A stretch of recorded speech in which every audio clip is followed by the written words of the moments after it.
Itu menurut Bapak itu seberapa penting sih nilai agama dalam memilih kriteria pasangan hidup itu, Pak?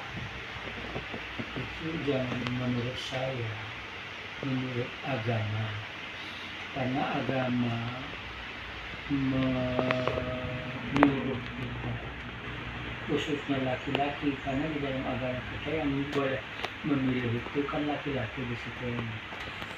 Karena pertama di dalam agama Al-Quran itu, pilihlah perempuan itu karena ada 4 syarat. 1, pilihlah karena dia kecantikannya, cantik dulu. Yang kedua, pilihlah karena kekayaannya. Yang ketiga, pilihlah dia karena keturunannya. Yang keempat, baru pilihlah dia karena agamanya. Karena 1, 2, dan 3 tidak akan membuat seseorang dalam pernikahan bahagia, maka yang keempat itulah disuruh memilih.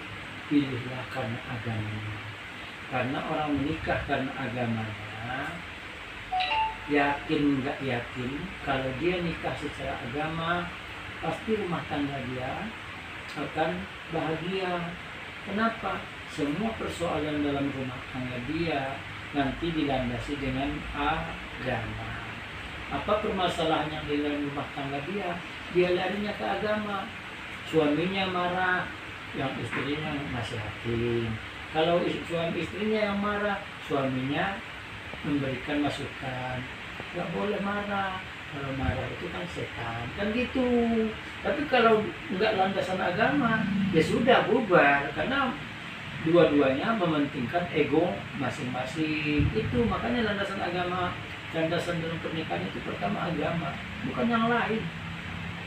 Kamu cantik belum tentu lama. Kalau dia kaya belum tentu lama. Kalau dia anak keturunanmu, ya walaupun keturunan bagus, kamu bagus, pertamanya darah biru, ya belum tentu darah biru itu bagus untuk selamanya. Tapi kalau orang agamanya kuat, wanitanya soleha, suaminya soleh, bukan namanya soleh, bukan soleh, dia dua-duanya pasti itu Allah yang menjamin dengan Nabi, ya bahagia. Karena apa? Itu landasan agamanya tadi.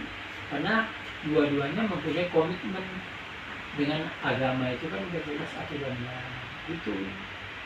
Tapi kan Pak, biasanya itu kan suami istri itu walaupun ibadahnya sama-sama besar, tapi di sisi lain mereka orang itu mempertahankan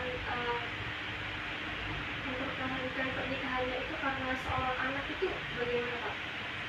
Berarti kan kalau mereka mempertahankan anak, berarti kan mereka tuh bukan masalah egonya di situ, berarti kan landasan agamanya masih kuat di situ.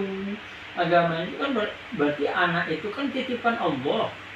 Ya, kalau titipan Allah harus dijaga dong orang tuanya itu. Bukan berarti mereka tidak egonya masing-masing kuat, tapi agamanya masih tetap kuat. Itu karena pernikahan menurut agama itu atau perceraian menurut agama itu, ya itu kan paling nggak bagus, dibenci, tapi nggak ada jalan keluar lagi, ya sudah gitu. Kenapa nggak ada kecocokan lagi?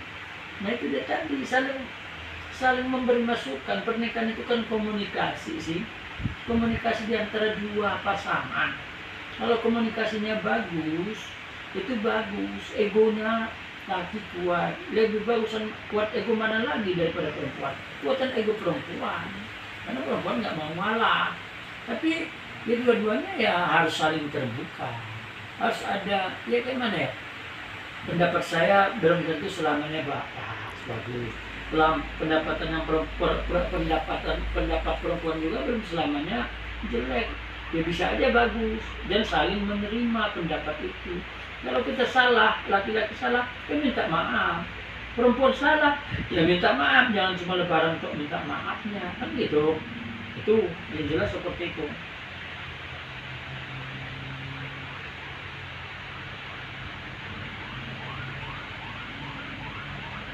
Nah, gitu. Dan misalkan ada perbedaan antara agama juga, itu antara suami dan istri itu bagaimana?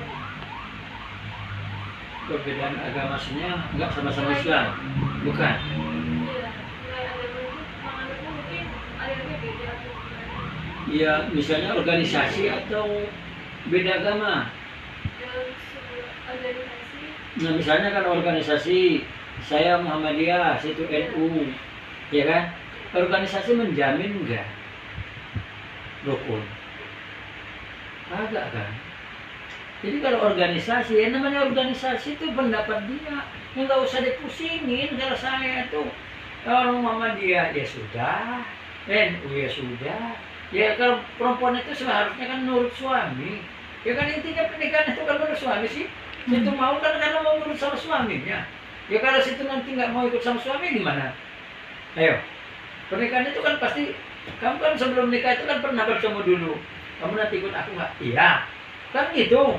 Nggak mungkin, oh udah nikah kita nanti kamu pisah, saya pisah. Kan nggak mungkin. Kan udah ada komunikasi dulu di antara kamu mau jadi. Itu kan udah ada dulu pertemuan. Nggak mungkin itu. Oh, nanti nikah kita, saya tinggal kamu di tempat laki, di tempat aku ya, katamu. Nah yang perempuan juga, laki juga ngomong, oh, nanti udah nikah ke tempat aku ya. Pasti ada. Ya nanti kita di mana? Tempat laki atau tempat perempuan? Ya tempat laki, ya kalau kamu orang mampu, setelah